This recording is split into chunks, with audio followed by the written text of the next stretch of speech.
Bem-vindos, sejam bem-vindos à leitura.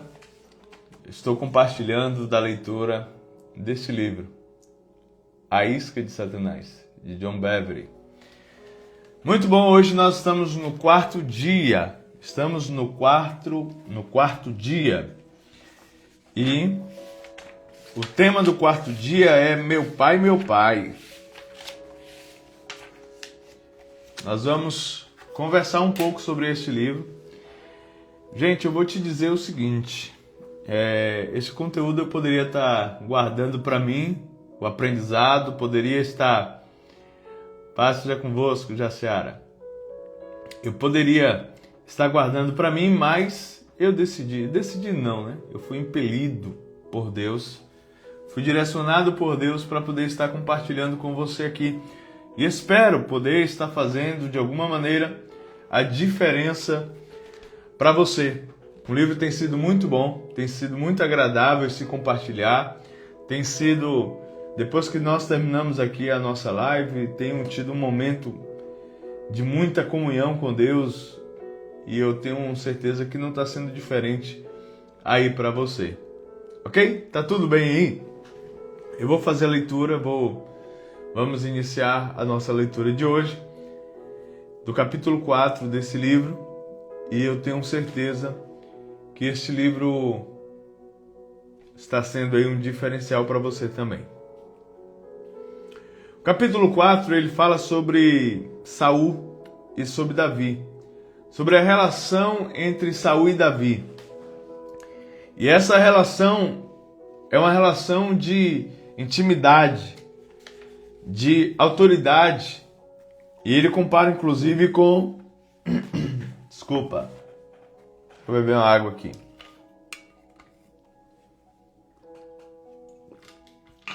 E ele compara inclusive essa relação de Davi e Saul à relação de um pai e um filho, até porque Saul, ele teve uma consideração muito grande por Davi. Davi estava sentado à mesa. Davi era casado com a filha de Saul, chamada Mical. Davi, ele tinha acesso ao palácio, comia na mesa, mas até que o ciúme despertou em Saul uma ira contra Davi. E aí Saul agora passa a ser um perseguidor a Davi.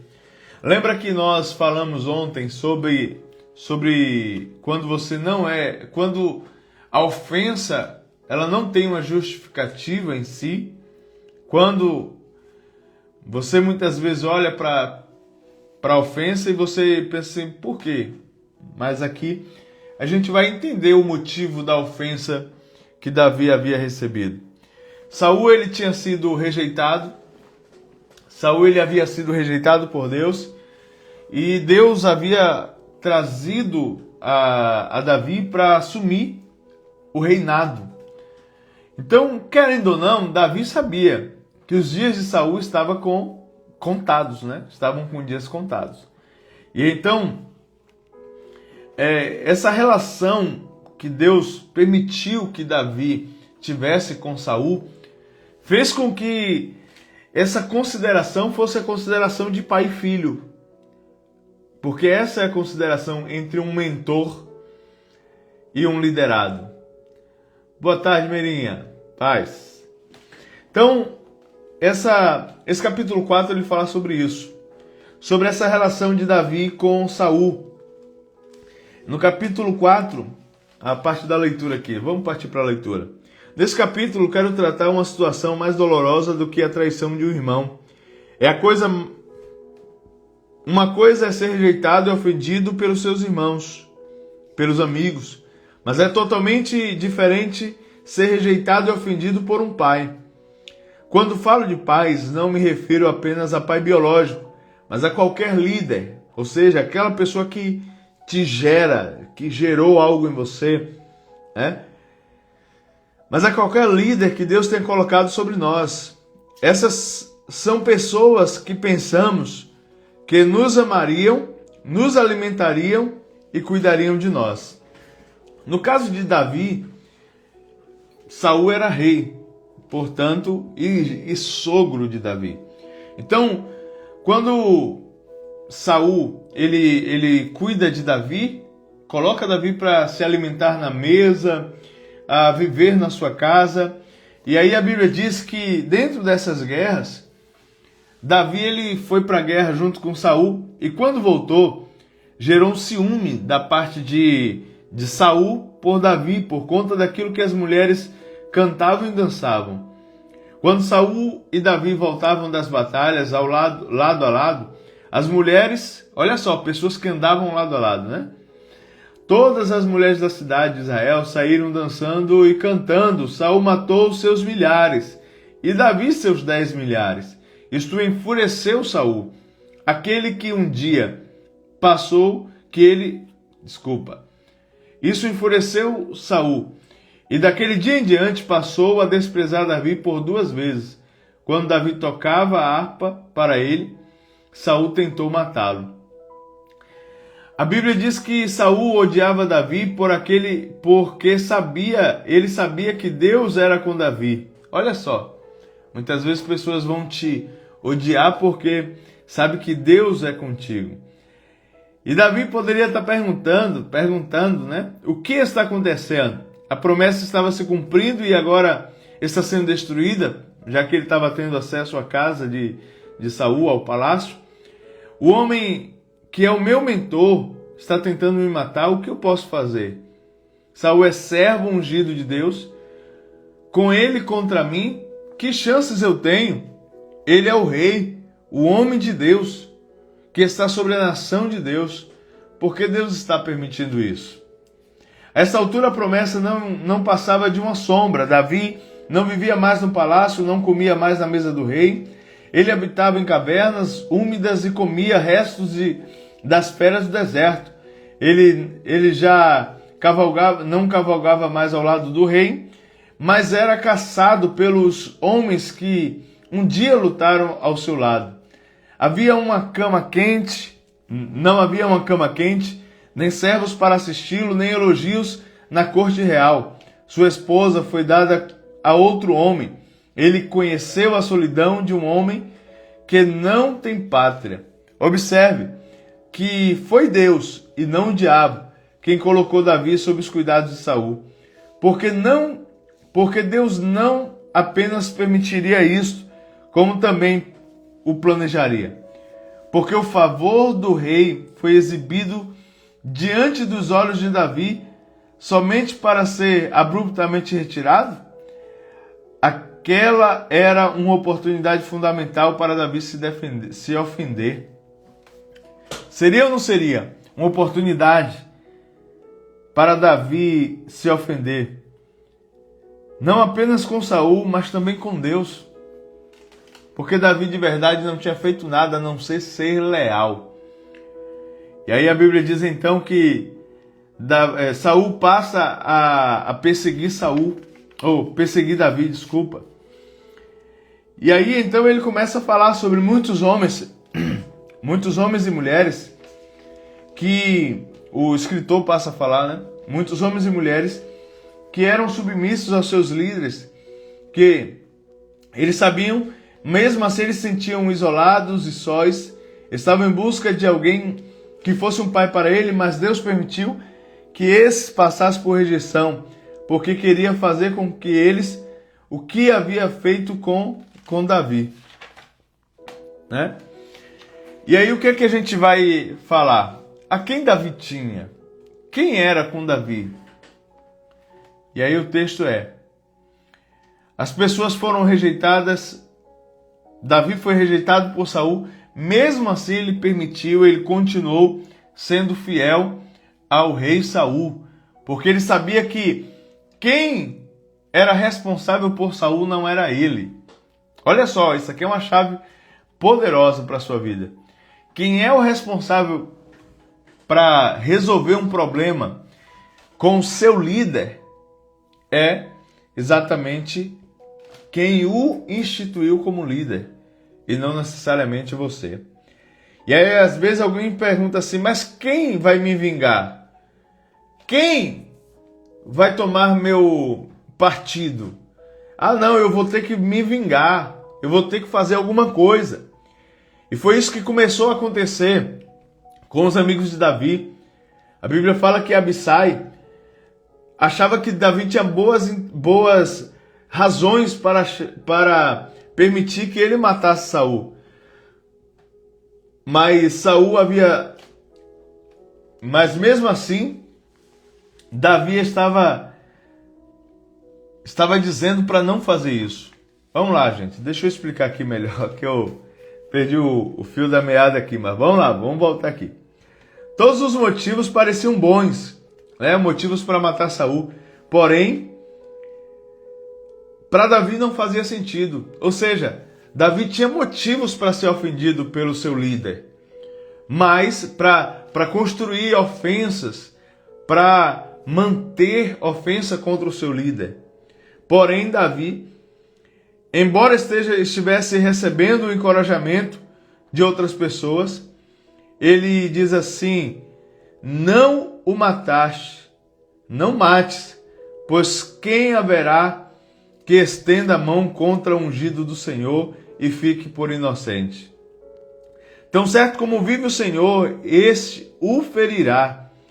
O seu dia chegará em que morra, ou em que eu, descendo a batalha, seja morto. O Senhor me guarde de que eu estenda a mão contra o seu ungido. Davi, ele entendia que quem lidava com o seu líder não era ele. Quem lida com seu líder é quem o instituiu como líder. Davi havia provado a pureza em seu coração quando poupou Saul da primeira vez. Mas mesmo quando teve a segunda chance de matá-lo, não quis tocar nele. Saul era ungido do Senhor e Davi deixou a questão nas mãos de Deus para que ele a julgasse. Quantas pessoas hoje têm um coração como o de Davi? Não matamos mais com espadas físicas, mas destruímos uns aos outros com espada de outro tipo, com a língua. A Bíblia diz que a morte e a vida está no poder da língua, lá em Provérbios 18, 21. As igrejas e famílias se dividem, casamentos são destruídos e o amor morre, esmagado por uma ofensa de palavras feridas em meio a uma dor e a frustração. Ofendidos pelos amigos, pela família e pelos líderes, acertamos o alvo com palavras afiadas pela amargura e pela ira. Embora os fatos possam ser verdadeiros e precisos, a motivação é impura. Entender que você muitas vezes querer a queda de alguém, muitas vezes a motivação ela não seja verdadeira e não seja genuína. Por isso nós temos que ter cuidado, inclusive, por mais que alguém tenha te ferido, cuidado com a ofensa que você carrega no seu coração, porque a ofensa ela deseja ver a destruição do outro por vingança. E ainda que esta pessoa seja o seu líder, ainda que esta pessoa sejam seus pais. E aí, existem algumas pessoas que dizem assim, olha, Deus está me usando para expor os pecados do meu líder. O escritor ele vai falar sobre uma experiência que ele teve, quando um líder se levantou contra ele, quando o líder dele se levantou contra ele, e Deus impediu ele de se defender. E ele até tentava justificar as intenções. Estou relatando, queria relatar isso, queria delatar o líder, para poder dizer assim, olha, para que essa maldade não aconteça com outras pessoas. E ele diz assim, olha, eu sabia que Deus não queria que eu fizesse nada. Então ele pegou, jogou aquilo que ele tinha na mão para poder destruir a vida daquela outra pessoa, ele jogou fora. E ele percebeu que ele queria, na verdade, era se vingar. Muitas vezes a intenção, gente, quando nós temos esse sentimento de que assim, olha, Deus está me usando para expor o pecado do meu líder, na verdade é um sentimento de vingança. É um sentimento mais de vingança do que de proteção por qualquer outra pessoa. E aí no finalzinho aqui do livro, no finalzinho do capítulo, ele diz, que ele mesmo assim ele foi lá, pediu perdão ao líder dele. Ele pediu perdão ao líder dele, e aí então se livrou daquela ofensa. Ele tinha carregado a ofensa porque o líder estava se levantando contra ele. Ele foi lá, pediu perdão ao líder por qualquer outra coisa, ele liberou perdão, ele passou a amar aquele líder, que embora aquele líder ainda era errado, mesmo assim ele se livrou da ofensa, né? E aí o que é que nós vemos aqui? 6 meses depois, quando o autor, o John Bevere, ele estava fora, estava em um outro lugar, ele diz o seguinte: 6 meses depois, quando eu estava ministrando fora do país, todo o mal que aquele homem havia feito foi exposto para o pastor presidente. Não teve nada a ver comigo, ele foi imediatamente demitido. O juízo havia chegado, mas não por minhas mãos. Gente, quando você entende que você não pode se levantar contra um líder seu, é você entender que quem se responsabiliza para cuidar do líder é exatamente quem o instituiu como líder. Nunca se levante contra um líder. Nunca carregue, nunca alimente uma ofensa de um líder. Nunca alimente. Um líder me ofendeu. Não alimente esse líder. Não alimente essa ofensa. Não alimente essa ofensa porque você é prejudicado. Mas é porque Deus está me usando. As pessoas dizem isso daqui, Deus está me usando para expor o pecado do meu líder. Ei, engano seu. Engano seu. Aildo, um abraço. Mateus, um abraço. Conferência Incendiados, um abraço. Então você precisa entender, descansar o seu coração, pedir perdão. Se você de alguma maneira alimentou uma ofensa de um líder, é porque ele fez isso. Ele pode ter realmente feito. Mas descansa teu coração, porque a ofensa, ela não pode criar raiz no seu coração, porque isso gera amargura. Quem está entendendo isso daqui? E ele diz assim, olha, se ele tivesse sido despedido um ano antes, eu estaria irado. Quando eu estava irado com ele, eu teria me alegrado. Mas quando ele liberou perdão, ele teve compaixão daquele líder. E aí, voltando para Davi, e finalizando aqui a leitura de hoje, ele diz assim, Davi foi sábio quando decidiu deixar que Deus fosse o juiz de Saul. Você pergunta, quem Deus usou para julgar Saul? O seu servo? Não. Os filisteus. Saul, juntamente com seus filhos, morreram lutando contra eles. Quando a notícia chega a Davi, ele não comemorou, ele chorou. Isso é a atitude de alguém que não carrega a ofensa de um líder, do seu líder. Ele chorou. O homem havia matado Saul, foi contar a Davi, se gabando de ter matado o seu inimigo. Ele esperava que essa fosse uma boa notícia, que alegrasse e ganhasse o favor de Davi, mas teve o efeito oposto. Como não temestes estender a mão e matar um ungido do Senhor? Pergunta Davi. Ele ordenou que o homem fosse executado. Davi então compôs uma canção para o povo de Judá cantar em honra a Saul e a seus filhos. Ele pediu que o povo, no entanto, não proclamasse nas ruas da cidade da Filícia, para que o inimigo não se alegrasse. Olha como é um coração de alguém honrado. Ele disse assim, não comentem isso lá na Filícia, não. Por quê? Para não alegrar o coração do inimigo. Quando você muitas vezes comenta a queda de alguém que te ofendeu, você na verdade não alegra o coração de Deus, você alegra apenas o coração do inimigo. E aí muitas vezes tem crente que acha que está protegendo o evangelho. Em nome do Evangelho eu estou protegendo. Ei, quem é você na fila do pão? Quem é você na fila do pão para proteger o Evangelho? O Evangelho é de Cristo. A igreja é de Cristo. A igreja é de Cristo. Você acha que Deus vai estar usando você para desmascarar alguém? Na verdade, você está alegrando o coração do inimigo, quando muitas vezes você proclama, você fala da queda de alguém, você não está achando que Deus está fazendo justiça, não. Na maioria das vezes, você só está alegrando o coração do inimigo. Davi convocou todo Israel para chorar sobre Saul. Esse não é um coração de um homem ofendido. Um homem ofendido teria dito, ele teve o que merecia. Quantas vezes a gente ouve isso?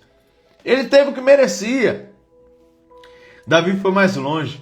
Ele não matou a semente remanescente da casa de Saul.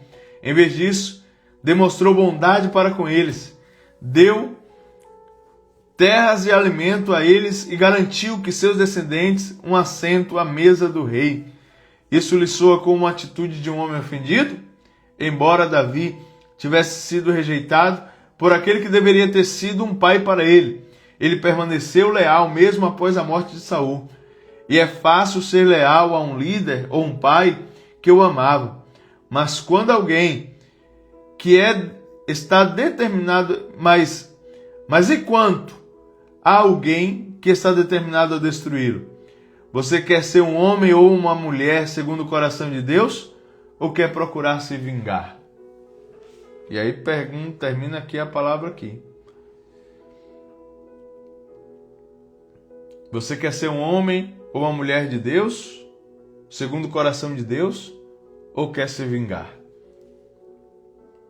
Então, terminamos aqui a leitura do capítulo 4 e amanhã a gente volta com o capítulo 5, como nascem os errantes espirituais. É o tema de amanhã. Tá bom? Valeu a pena estar aqui hoje? Esse livro é poderoso. E eu peço, se você puder, compartilha com alguém. Vai que alguém queira ouvir aí esse estudo. Na verdade, não é um estudo, né? Eu estou compartilhando um aprendizado daquilo que eu estou aprendendo à medida que eu estou lendo esse livro e compartilhando com você. Ainda temos alguns capítulos ainda. Deus abençoe, mas antes eu quero orar por você. Deus, nós abençoamos, Pai, a vida dessa pessoa que me ouve. Que o coração verdadeiramente seja livre da ofensa, que haja homens e mulheres segundo o coração de Deus, que não guardam rancores, que não guardam a ofensa para dentro de si, mas que se livra das ofensas, dos males, dos desejos de vingança, de ver o mal, de ver a queda.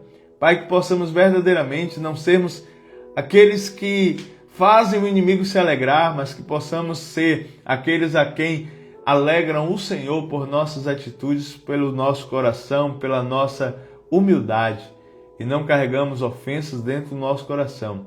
Nós abençoamos teus filhos hoje e sempre. Amém. Deus te abençoe. Deus te abençoe. Amanhã, meio-dia, estaremos mais uma vez aqui. Fique na paz.